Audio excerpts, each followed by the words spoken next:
রাজ্যের সনাতনীরা হিন্দু জাগরণ মঞ্চের ডাকে মিছিল, সেই মিছিলের দিকে আমরা সরাসরি নজর রাখবো। এই মুহূর্তে মিছিল থেকে চিন্ময় প্রভুর গ্রেপ্তারের প্রতিবাদ সনাতনী সমাজের।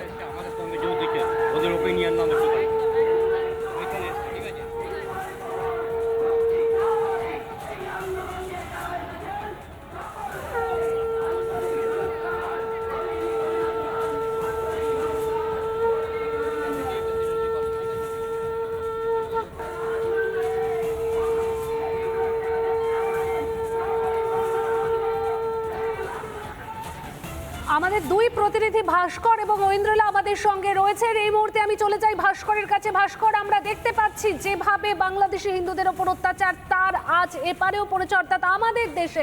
ঠিক কি ছবি, কি বলছেন প্রতিবাদীরা, তোমাদের কাছ থেকে জানবো।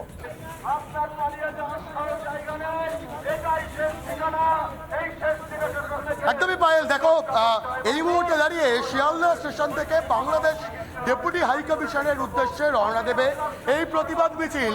যে প্রতিবাদ মিছিলে একেবারে সাফ বার্তা, চিন্ময় কৃষ্ণ প্রভুকে অবিলম্বে মুক্তি দিতে হবে এবং তারই সঙ্গে সার্বিক হিন্দু ঐক্যের বার্তা। কেন আপনারা বারবার বলছেন সার্বিক হিন্দু ঐক্যের কথা, কেন বলতে হচ্ছে আজকে? সার্বিক ঐক্য হিন্দু এই জন্য বলতে হচ্ছে, আমাদের হিন্দুদের মধ্যে কিছু সেকুলার জন্মেছে। এই সেকুলাররা বারবার করছে কি, যে হিন্দুদের যে সমস্ত এই যে অন্যায় অত্যাচারগুলো তারা দেখতে পায় না, ভোটের তাগিদে এবং ভোটের লোভে তারা করছে কি এই সেকুলার। বাংলাদেশে এই মোহাম্মদ ইউনূসটা ঠিক চানটা কি? মৌলবাদীরা আস্তানা গাড়ুক, বিভিন্ন জঙ্গি সংগঠনগুলো মাথা চাড়া দিয়ে উঠুক, হিন্দু সংখ্যালঘুরা কি অপরাধ করেছেন? তিনি জিহাদিদের তিনি সমর্থন করছেন এবং উনি একবারে মৌলবাদী। উনি কোনোদিনই হিন্দুদের বা অন্যান্য ধর্মের লোকেদেরকে ভালো নজরে দেখেন না, কুনজরে দেখেন। যাতে হিন্দুরাই সংঘবদ্ধ হয়েছে সেই জন্য তিনি ভীত এবং সন্ত্রস্ত। মোহাম্মদ ইউনূসরা ভয় পাচ্ছেন এবার? অবশ্যই ভয় পাচ্ছে। মোহাম্মদ ইউনূসকে তাড়ানো দরকার। যেভাবে আজকে চিন্ময় প্রভুকে অ্যারেস্ট করেছে, এটা অনৈতিক। উনি হিন্দু ধর্মের কথা বলছে, তার জন্য ওনাকে বিতাড়িত করতে। পায়েল শাক বাজাচ্ছে এই মুহূর্তে।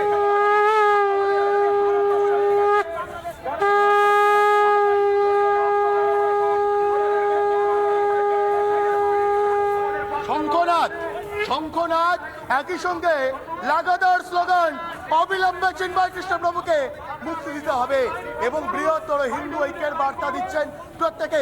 ছবিটা দেখো, পায়েল ছবি কথা বলে, আরো একবার ছবিটা দেখাতে বলবো আমার ভিডিও পাঠককে।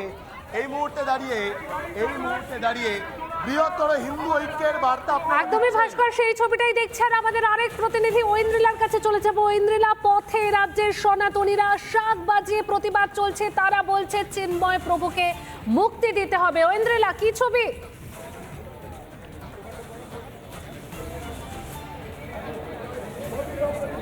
একদমই পায়েল, আর কিছুক্ষণের মধ্যেই এই মিছিল শুরু হয়ে যাবে এবং হিন্দুদের তরফ থেকে আজকে কিন্তু সারা প্রত্যেকটা জায়গায় সারা ফেলে দিতে চাইছে তারা। তার কারণ তারা বলছেন চিন্ময় প্রভুর নিঃশর্ত মুক্তি চাই এবং ইমিডিয়েট তারা মুক্তির জন্য বলছেন। এবং সেই দাবিতেই আমি একটু ছবিটা দেখাই, প্রচুর হিন্দুরা এই মুহূর্তে কিন্তু একত্রিত হয়েছে এবং এখান থেকে একটাই বার্তা, চিন্ময় প্রভুর মুক্তি চাই।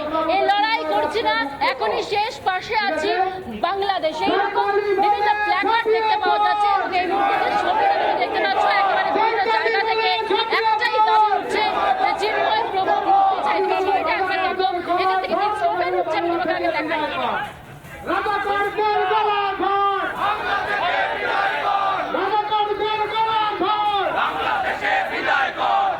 আমি বলবো মুছে দাও ইউনূসের নাম, তোমরা বলবে তেরে নাম চট্টগ্রাম, ঠিক আছে?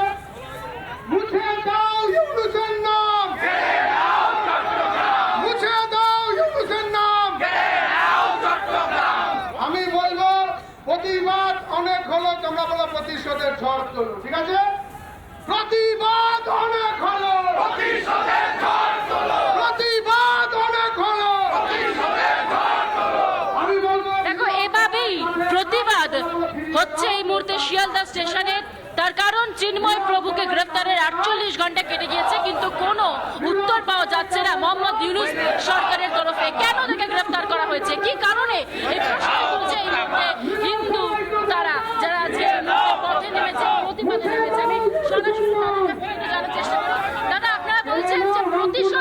কিসের প্রতিশোধ? মোহাম্মদ ইউনূস সরকার কি চাইছে? মোহাম্মদ ইউনূস সরকার কি চাইছে? শরণার্থীরা থাকবে না? প্রতিশোধ বলতে বিগত কয়েকশো বছর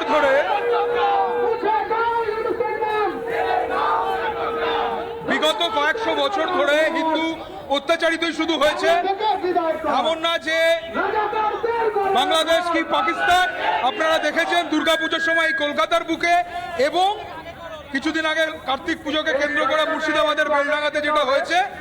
দুর্ভাগ্যের বিষয়, পশ্চিমবঙ্গের কলকাতার উপরে যে হিন্দুরা থাকে, এলিট হিন্দু প্রতিবাদ সেই elite সনাতনী সমাজের সেই ছবি আমরা দেখতে পাচ্ছি। ধন্যবাদ ভাস্কর, ঐন্দ্রিলা, তোমাদের দুজনকেই। পরে আবারও তোমাদের কাছে ফিরবো।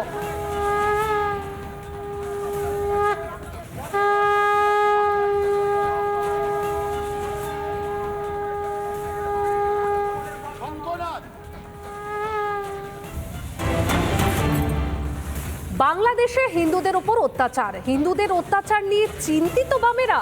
হিন্দুদের অত্যাচার বলতে গিয়ে ভারতের সংখ্যালঘুদের তুলনা। ভারত ও বাংলাদেশের সংখ্যালঘুদের অবস্থা একই রকম। মৌলবাদী ও হিন্দুদের একই আসনে বসানোর চেষ্টা, বিবৃতিতে একই আসনে বসানোর চেষ্টা বামেদের। বাংলাদেশে হিন্দুদের ওপর অত্যাচার আর হিন্দুদের অত্যাচার নিয়ে চিন্তিত বামেরা। কি বলছে তারা? হিন্দুদের অত্যাচারের কথা বলতে গিয়ে ভারতের সংখ্যালঘুদের তুলনা। ভারত ও বাংলাদেশের সংখ্যালঘুদের অবস্থা একই রকম। মৌলবাদী ও হিন্দুদের একই আসনে বসানোর চেষ্টা, বিবৃতিতে একই আসনে বসানোর চেষ্টা বামেদের। সিপিএম নেতা সুজন চক্রবর্তী তিনি ঠিক কি প্রতিক্রিয়া দিয়েছেন শোনাই আপনাদের। জাতীয় পতাকার পাশে অন্য একটা পতাকা তোলার কারণে দেশদ্রোহ হয়েছে বলে যে অভিযোগ করা হচ্ছিল চিন্ময়ানন্দ স্বামী সম্বোধ নাম, তার বিরুদ্ধে এখন দেখা যাচ্ছে জাতীয় পতাকা বাংলাদেশের নয়। ফলে বেঠিকভাবে কি দেশদ্রোহী বলা হলো? এবং দেশদ্রোহী এই তকমাটা মৌলবাদীরা, সাম্প্রদায়িক বাহিনী তারা তো ব্যবহার করতে পছন্দ করে, স্বৈরাচারী বাহিনী ব্যবহার করতে পছন্দ করে। আমাদের দেশে আমরা দেখিনি জেএনইউ ছাত্র তাদের সব দেশদ্রোহী দাগিয়ে দেওয়া হচ্ছে। বাংলাদেশে কি একই রকমভাবে দেশদ্রোহী দাগিয়ে দেওয়া হচ্ছে? আমাদের দেশে দেশদ্রোহী দাগিয়ে দিলে যেমন অপরাধ, বাংলাদেশের দেশদ্রোহী দাগিয়ে দিলে তার চাইতে বেশি ছাড়া কম অপরাধ হবে কেন? বিস্ফোরণে কেঁপে উঠল দিল্লি। প্রশান্ত বিহার এলাকায় বিস্ফোরণ। পুলিশের কাছে এসেছিল ফোন। সকাল 11:48 ফোন এসেছিল সূত্র মারফত। যেমনটা জানা যাচ্ছে, ঘটনাস্থলে দমকলের 2টি ইঞ্জিন, ঘটনাস্থলে এনএসজি কমান্ডো। বিস্ফোরণ স্থলের তদন্তে দিল্লি পুলিশও এই মুহূর্তে যে ব্রেকিং নিউজের দিকে আমরা নজর রেখেছি, বিস্ফোরণে কেঁপে উঠল দিল্লি। প্রশান্ত বিহার এলাকায় বিস্ফোরণ। পুলিশের কাছে এসেছিল একটি ফোন সকাল 11:48। সেই ফোন আসে সূত্র মারফত, এমনটাই জানা যাচ্ছে। ঘটনাস্থলে দমকলের 2টি ইঞ্জিন, ঘটনাস্থলে দিল্লি পুলিশ, এরই পাশাপাশি ঘটনাস্থলে এনএসজি কমান্ডো। ঘটনাস্থলে এনএসজি কমান্ডো। ঠিক কি কারণে বিস্ফোরণ খতিয়ে দেখা হচ্ছে সমস্ত বিষয়। বিস্ফোরণে কেঁপে উঠল দিল্লির প্রশান্ত বিহার এলাকা। পুলিশের কাছে একটি ফোন আসে 11:48 সূত্র মারফত, যেমনটা জানা যাচ্ছে একটি ফোন আসে 11:48। এই মুহূর্তে দুটো ছবি আপনাদের সামনে রয়েছে। বিস্ফোরণে কেঁপে উঠল দিল্লির প্রশান্ত বিহার এলাকা, যেখানে বিস্ফোরণ হয়, আর অন্যদিকে এনএসজি কমান্ডোরা পৌঁছেছে ঘটনাস্থলে। নানা ধরনের কন্টেন্ট দেখার জন্য লাইক করুন, শেয়ার করুন আমাদের ফেসবুক পেজ, সাবস্ক্রাইব করুন আমাদের ইউটিউব চ্যানেল। পাশাপাশি অন্যান্য ব্রেকিং নিউজের জন্য অবশ্যই চোখ রাখুন রিপাবলিক বাংলায়।